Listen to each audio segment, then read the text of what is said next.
He hits you at the slightest provocation. She tells you you're not worth loving and that she's just using you to pass time. He never sees any good in whatever you do and never celebrates your progress. She disrespects you in public and does not even care about your values. Your friends decide to stay away just to avoid problems. Family members can't get in touch with you because you are isolated. At this point, you love him, but you just don't know what to call this. You need a way out. Does this sound like you? Does this actually sound familiar? Come, I'll tell you what this is. Welcome back, guys. So today I'm going to be talking about how to identify a toxic relationship. Meanwhile, if there's someone that you know needs to watch this video with you, kindly invite that person to watch this video, or better still, share this video with that person who you think needs to listen to this. Also, I would like to encourage you, if you're not yet subscribed to this channel, please do well to click on the subscribe button. And of course, at the end of this content, I want you to like this video and share this video to as many as you can. I'm sure whoever you share this video with will be getting a lot of content and value from this. So let's go right into the gist for today. The first thing on my list that you will see in a toxic relationship is lack of respect. I know respect is an important part of any good relationship. So a toxic relationship will definitely lack it. When you're in a toxic relationship, it means that it is harmful to your health, it is harmful to your well-being, it is harmful to your personal, spiritual, physical life, emotional life, and so much more. And one of the ways that this can happen is when that person you're in a relationship with does not respect you in any way. This person does not respect your values. This person does not respect your faith. This person does not respect you as a person. This person does not respect your virtue. This person does not respect your body. This person does not respect your family members, your siblings, your friends. This person does not even respect you as a person. So when you begin to see signs like this, those are pointers for you to know that you are actually in the wrong relationship. Because in a good relationship, one of the things that that person will hold there is what matters to you. And when you're in a bad relationship, the person will not consider that to be a priority to him or her. The third thing that you want to look out for is frequent arguments and constant negative emotions. Yes, in a toxic relationship, in an unhealthy relationship, you will find that you will argue about so many things. The slightest of things will provoke you to argue, and most times it's usually the one who is controlling or manipulative who is arguing about certain issues, and you will not have peace. That person wants to find a problem in whatever decisions you take. That person wants to find a problem in whatever step you take or whatever thing you are doing, how you're thinking. It's funny, the person finds a problem in the friends you've always had, and these people are really important to your life, they're contributing positively. The person will find a problem in your career. The person will find a problem in the way you eat, the way you talk. And when this person is, if you look at the areas that this person is actually pointing to be a problem, it's not really a basis to have issues on, but he just wants to bring it up so that at some point in time, you begin to lose your self-esteem, you begin to lose your mind, and you begin to see yourself only in the light that that person sees you. And of course, the mind that that person has towards you is definitely not good. And you will begin to see less of yourself. You begin to look at yourself in a lesser way, lower than what God has created you for and lower than your potentials. You get to see that there are so many people who used to be vibrant, who used to be very productive. Once they find themselves in certain relationship, a lot of things die within them. They become depressed, they lose friends, they find it hard to communicate with people. It's just because they are in a wrong relationship and they don't have the capacity again to be able to express themselves or do the things that they used to do, because that spirit has died within them. The next thing you should look out for is no respect for your values. If you find yourself in a relationship where this person doesn't care about your values, like your faith, your purpose, your vision, your ambition, your goals, the things that matter most to you, your family, and how you want to, how you want to live life, how you view life, especially from a godly perspective. If this person has no respect for it at all, definitely you should know that this is a pointer to the fact that you're in a wrong relationship. If you are someone who so much values being chaste, if you're someone who so much values being godly, if you're someone who so much values your relationship with God and your spiritual growth and all, if you're someone who so much values keeping yourself, you will find that if this person you're in a relationship doesn't value these things, then you should know that definitely you're not on the right track, because your values will always contradict his values, and his or her values will always find a way to work against you. You understand? So he or she will always find a way to work against you. So if you find yourself in this kind of relationship that your values does not align with this person's, definitely that person will not respect your values at all. So when you find that this person is not respecting your values, that's a quick sign for you to know that, yeah, it's time for you to check out of this relationship. The next thing that you're going to look out for is isolation. Do you feel choked up in this relationship? Do you feel isolated? Do you feel that you have been cut off from family and friends? Do you feel that you can no longer connect with people who you used to connect with? And when I say connect with people who you used to connect with, I'm not talking about people that didn't really make much sense in your life and in your relationship, because there are relationships that as you progress in life, you have to cut off from. But then let's say in this aspect, you've had meaningful relationships that have been productive in your life, and that has helped you move forward in life until you met this person. This person began to cut you off from family members, from friends. This person monitors your calls, does not allow you to take calls of your family members, does not allow you to speak with your family and friends, does not allow you to relate with people freely, even when this person knows that you're someone who is cautious and you mind your association.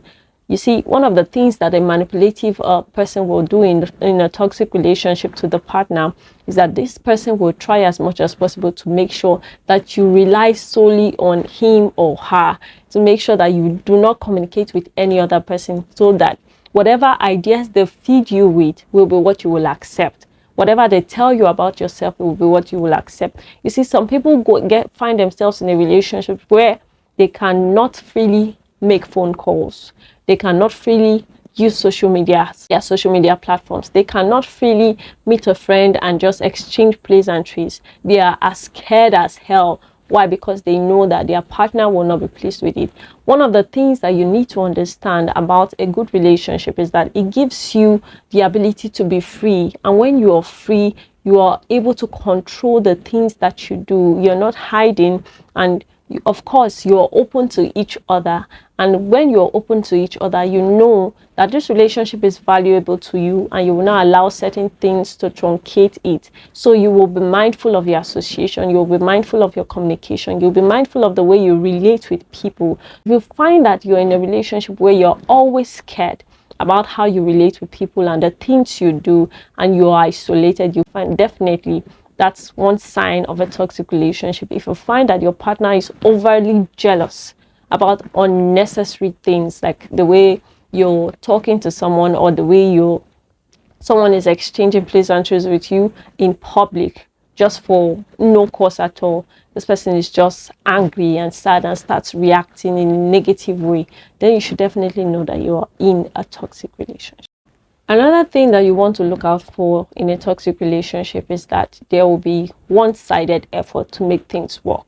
In other words, unequal efforts. You'll find that only one person is putting in this effort of trying to see how this relationship works. Only one person is willing to apologize. Only one person is willing to forgive. Only one person is willing to see how I can make the other person feel better, and always be on the good side of the other person. You see, one thing about relationship is that it requires balance, and it might not be immediately, but when you find yourself in a relationship where you are always the one doing the things to make things work, you're always the one willing to apologize, you're always the one accepting that you've done wrong, you are always the one who apologizes, who forgives, you are always the one who is on the receiving end. You're always the one receiving end, in the sense that you're the one receiving the bad results of that relationship, and you're also the one at the giving end That's you're the one giving the things to make sure that things work out in that relationship, then those are signs. Those are signs that you should look out for to know that yes, your efforts are not being reciprocated. Because a good relationship, there will always be reciprocated effort. Now, let me state this instance. If you're in a situation where there's an argument and you have to apologize before, after some time, the other person resents and says, okay, yes, I know that I've also done wrong and I'm sorry. That's a different case. But if you're in a situation where something goes wrong, even when you're not at fault, you apologize, the other person is still strong-willed, decide not to apologize, and never apologizes, never admits that they are wrong, never agrees to have done something wrong or said something wrong, then that's a sign that you should know that this person is so bossy. This person is never going to come down off his high horse or her high horse, and this person will be hard to correct. When you see signs like this, you should know definitely that this is a wrong relationship and I need to move out of it fast. Poor communication. How can you be in a relationship where you cannot communicate with this person? One of the signs of a toxic relationship is the fact that you will definitely not be able to communicate freely or even properly. It's just going to be a relationship of Lord and servant, because one person will be the dictator and the other person will be the one receiving like the slave. A good relationship is not one who has or where poor communication is present. A good, healthy relationship would definitely thrive on good, healthy, and effective communication. If you find that you're not able to communicate freely with your partner, if you find that you're in a relationship where one person dictates to you and you just have to take in orders, if you find out you're in a relationship where your opinions do not count, if you find yourself in a relationship where you are just someone who cannot say or do anything right, if you find yourself in a relationship where it's difficult to have a peaceful conversation without being scared of what the other person would think, then those are signs of a toxic relationship, because a healthy relationship makes it easy for you to communicate freely and effectively, air out your opinions, gist, talk about your concerns, talk about your challenges, talk about your ambitions, your purpose, your dreams, talk about your relationship with God, and so much more. If you find yourself in a relationship where you are not free to do these things as you should, then that's a sign that you're in a toxic relationship. And what I'll advise you to do is please move out as far as possible. Those are the things I'd like to share with you. I hope you've learned from it, and I hope that you will take time to observe that relationship you're in. You've already started seeing signs, but you're just contemplating if you want to actually stop or not. Well, this is a sign for you to actually take a step back and brainstorm, think about this decision, and of course seek counseling if you need to, and most importantly, pray and ask God to guide you and help you, because most times people in a toxic relationship find it so difficult to come out of it. But if you need God to help you, He will definitely come through for you. Surround yourself with the right people. Don't be afraid to talk about it, and of course make the right decisions to leave that relationship. It's not yet a marriage, so you don't have to tie yourself in it. Okay, so leave that relationship. I wish you the best, and I hope that you meet someone who will be worthy of your love and who will also give you love in return. While that's been said, I hope you enjoyed this content. I would like to please like this video, share this video, and also don't forget to subscribe to this channel if you've not subscribed to this channel. My bonus tip for you as a single who is not yet married but is in a toxic relationship: you don't have to kill yourself over someone. You don't have to allow someone take control of your life when they've not married you into their house or into their home. You're still single and you have the opportunity of meeting someone better. So don't allow the gifts, don't allow the money, don't allow the things that this person showers on you make you feel as if you'll never find someone else. You deserve someone better. So take the step and move out. Thank you so much for your time. Have a great day.